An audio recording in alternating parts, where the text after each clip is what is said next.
Welcome to the Succession Lab. I'm your host, Brian Watkins, and I'm excited to present this first preview in the upcoming series looking into the great wealth transfer and what it means for the families, businesses, and the next generation of owners. I'll be speaking with the bankers, advisors, attorneys, and real estate professionals, along with the operators who work directly in succession planning every day. This will include myself as a real estate professional, asset manager, and business broker. Together, we will break down the challenges, opportunities, and practical steps involved in passing on assets. This is the Succession Lab. Good morning, Felix. Thank you and welcome to what is our first of hopefully a long discussions with a variety of our network related to the great wealth transfer, succession planning, and all things business and finance.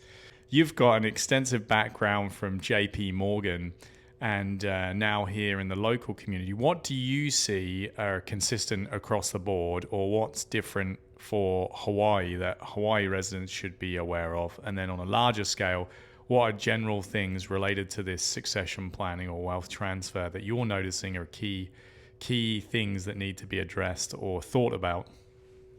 Businesses have a value score to them. So business owners, you have to worry about the valuation of the business, but also you have to worry about the readiness score of a business to sell. So, and these terms have specific weight to them. The valuation of your business isn't just based on EBITDA. And, for those at home, EBITDA is your earnings before interest, tax, amortization, and before interest, right? So it's essentially looking at the profitability of the company, looking at the actual revenue that the company is generating, and when you get down to those numbers, right, you have competition in every industry. So someone looking to buy a business, if someone is really, like, let's say they really want to buy a golf simulator business. How about that, right? And that's getting kind of popular these days. Hawaii aside, let's look across America. I mean, how many golf simulator businesses could there possibly be? I mean, there could potentially be thousands. And many could be for sale, right? So selling your business is a competition. You have to look at it as you're competing with other sellers entering a market to market and sell your business. Now, what makes your business stand out above the rest? Because that's a term that we like to call in exit planning as top in class. So we strive to make our businesses top in class, to make them the most attractive, and that would involve being having the highest profitability margins, showing that you're an efficient company, working efficiently and generating profits maximize as much as you can. Other areas of being ready is having turnkey operations set up so that you have proper management set up, that you have proper corporate infrastructure set up, policies and procedures. There's a big difference between a company that's all set up where, hey, somebody can come in like he's a CEO just taking over, the next run of things, or somebody will come in as if they're the crafters, the makers. They got to do everything essentially, right? They have to replace everything. They have to learn how to do everything. So if you're buying a business, tell me, which one would you pay more for? The one where you just walk in, or the one where you're... And to your point, you've made a great point there. So you'd want the one, obviously, from a not necessarily, obviously, but from a protection and a risk management perspective, the turnkey one that has the operational structure, that's not reliant on any given one person, that has the track record of solid accounting, cash flow, all that good stuff. And to those that are listening for the first time who may not have heard the term, what Felix described, the other one where the owner is the business is dependent on the owner, that's more of what's called a lifestyle business. So if you're listening right now and you're thinking, that sounds like me, I'm doing most of the important day-to-day operations, you're operating what's called a lifestyle business, which is great. What it means is your business supports your lifestyle and you kind of actively work in your business. But as Felix was saying, when it comes to transitioning, the more attractive business is the one that is not dependent on the owner for operations or for generating revenue. So Felix, from your side of the fence, and what you see, because we both see a lot of inventory when it gets related to business. I actually rarely see businesses that are really set up for a transition. How about you on your side? Almost never. Almost never a business is ready for a transition because, you make a good point with the risk evaluation and everything. None of this is a black and white thing, right? There is no you are good for risk or you are not good for risk, or you're ready to sell or you're not ready to sell. It's all a spectrum. It's all a spectrum. How much risk is there in this business? You can quantify things. A lot of people, successful people can quantify things. Here's a little exercise for our listeners back at home who are business owners. Think about these important topics in your business. Give them a score rating of 1 through 10. Like, actually rate it. See where you think your company lies, and then start working on it from there, right? There is no 10. Nobody is a 10 in any of these things where we all fall. I would say good operating businesses in areas like risk management, in turnkey operations, managerial structure, infrastructure, data structure, all of these things, a good company would probably lie in a 5, 6, 7 area, right?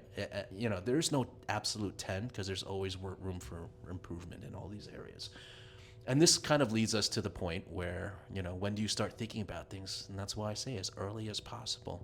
All of these categories need addressing if you want a successful business, not to use the same word twice, but if you want to have a good succession plan and you want it to be able to execute it, find yourself good buyers. Not for nothing, we live in a world of private equity now. So, it's not just Joe selling to Jim who really wants to take over his business. I mean, we have companies managed by people who specifically just look for companies to buy, build them up, turn around, sell them. These are people who, they're sharks for equity, right? They look for valuation and or undervalued companies, and then they build it up, bring that multiplier. And that we'll talk about. That's going to be a word that we talk about quite a lot. The multiplier of the business up. And you talk about risk, and there's, I guess, there's also benefits to that as well. When you talk about an undervalued business, as you just mentioned, there are people out there that understand the risks and know that there's going to be a value offset for risk. So. What that basically means is you're going to be selling your business at a discount because of your risk.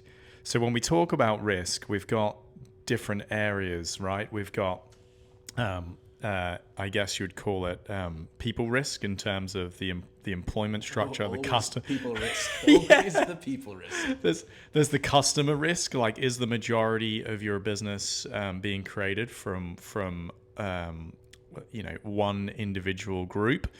So a high percentage of your revenue in one area.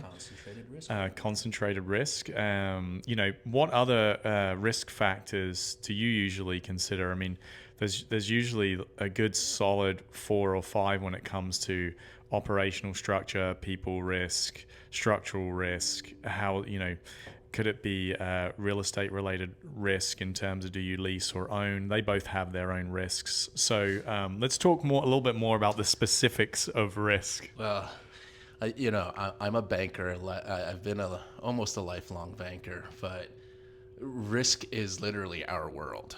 So when we use the term risk, you have to understand that it can apply to everything. Anything and everything has risk in it. So for somebody with a penchant of seeking out risk, analyzing it, you can really analyze the risk in everything. So one of the things for these business owners, now I want to speak more on their point of view. So the risk for the seller, the business owner, and their point of view is a personal wealth gap risk. So that's if I were to come in and advise a business owner on a succession plan on how they should exit, the first question that we try to tackle is that wealth gap. So, financial advisors these days, they use a very familiar software system called the Monte Carlo system. Anybody who's had a wealth advisor or gone through extensive financial planning know that this Monte Carlo system, what it does is kind of gathers up all of your investments, right? All of your income, your cash, like everything, your financial picture, and it forecasts based on your input of your expected expenses. How do you want to live in retirement? What do you think you're going to need? Do you need $30,000 a year for vacationing? Do you need, you add that all country up. car, boat, flights, taking care of the family, all that fun stuff. Yacht vacations in the Mediterranean. I hear some wild parties on yachts out there. So, you got to factor all of that in if you're going to retire. So, this Monte Carlo system, what it does is it basically evaluates like 1,000 different markets and economic scenarios that could potentially happen, from global catastrophe to, utopia. And then it scores you individually. Let's say you're put in for 30 years of living. It'll score you how close to ideal you are. Maybe you're 95% to plan, which is pretty good, and 90% plan to 90% to plan. That means at that expense level, at that spend level, the system is 90% sure you'll be okay. That you'll make it to 100 years old and still party on your yacht, right? So similar to that Monte Carlo system, that's the way when we look at personal wealth gap in business succession. So we look at how much money a person will need. So it's almost like the Monte Carlo system before you do the Monte Carlo system. We're trying to figure out the input, right? So just the Monte system. The Monte system, exactly. How we don't want to play 3-card Monte with your future though. So what I would say is that we're looking for that number that defines where you need to be at to retire, and the Monte Carlo system to be at 95-100% of goal. So let's run through a scenario for those that are listening. So I always like to, when I'm talking to, for example, just setting up a private equity fund with a team in Bermuda, and when you're dealing with different jurisdictions, I always like to use the term when something high level is being explained to me. I said, imagine I'm a 6-year-old. Now explain it to me to a 6-year-old, and then we'll kind of convert it from there. So for those that are listening, this is for myself. If we were going through the process and we was going to explain it to a 6-year-old, let's go over the wealth gap as a real-time scenario. Let's say Joe blogs, he's got his business. He's got some real estate wrapped up in it. It's an operational business. And if he sold today, it was going to be $4 million, and he's going to estimate to live for the next 30 years. Let's go through a scenario, if you don't mind, with some simple math, with that $4 million exit, where we can kind of talk someone through what that wealth gap looks like. And we're doing a hypothetical scenario here. They're going to live for 30 years. They need $400K a year. What does that look like from your side? How do you go through that process? Quick, and just to back up before you answer that question, for those that are listening, the reason why Felix and I talk with each other is nowadays, rather than having an individual consultant, you need a team. Like there's 4 or 5 people on a team that work together when it comes to succession planning. You've got your real estate aspect, an advisor perspective. You've got your banking perspective. You might have, some insurance coverage that might be needed, maybe some tax planning across different jurisdictions. So typically you'd have 4 or 5 people on your team. So when Felix is answering this question, if we were working with someone, we're both having that in mind, that we're going to need input from other people. But Felix, please go ahead. Let's go through this scenario. Yeah, that's a great point. Nobody knows this stuff holistically all, as a single individual. We all work in teams, which is a great point you bring up. Personally, I work hand in hand with a licensed wealth advisor. So they bring in all the expertise in when it comes to the markets and investments, and more particularly, they're so well versed in the products that are out there that can be invested in.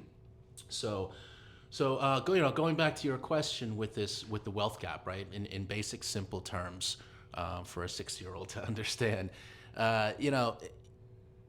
you have to make sure that all your buckets are filled when you want a successful retirement. So, simply put, like you said, you brought up insurances and risk. There's also the aspect of trust and estate. So I have specialists that I work with who specialize in trust strategies. Trust strategies essentially is tax strategy, right? It's about how to move money to the next generation without losing tons of it to Uncle Sam. So we advise in all of these areas, and the business succession part of it is that all of these areas have to fall in line, because once you sell your business, you no longer have income. You no longer have that asset. If you're a widely successful business person and you have other assets, other businesses and everything, like, sure, obviously one sale isn't equating to whether or not that's gonna fund your entire retirement for the rest of your life, right? So we need to, we sell that $4 million combined asset. So first off, I guess we need to make sure as much of that stays in the seller's hands as possible and doesn't, obviously there's going to be possibly some taxes that are paid, but how we can minimize as much as possible that first step, which is how much of that event is going to then be going to taxes, how much can be possibly deferred or spread out. So the more of that